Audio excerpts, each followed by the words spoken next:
Hindenburg பிரச்சனைனால இன்னும் குறைய வாய்ப்பு இருக்கிற ஷேர் வந்து அதானி பவர். இது ஒரு ஆப்பர்ச்சுனிட்டி தான். கரண்ட் ப்ரைஸ் வந்து 695 ரூபா.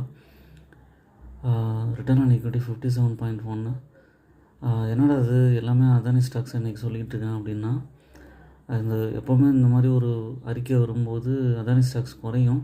பட் ஆனால் திரும்ப ஏற தான் வாய்ப்பு இருக்குது. எல்லாமே வந்து நிரந்தரம் கிடையாது. கண்டினியூஸாக இறங்க வாய்ப்புகள்லாம் கிடையாது.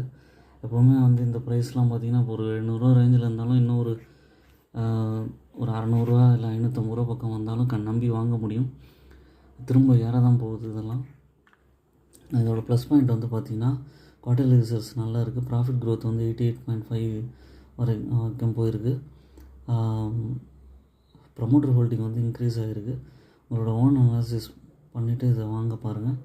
என்னோடய சேனல் இன்வெஸ்ட்மெண்ட் ஐடியா சப்ஸ்கிரைப் பண்ணுங்கள். ரொம்ப என்கரேஜ்மெண்ட்டாக இருக்கும். தேங்க்ஸ்.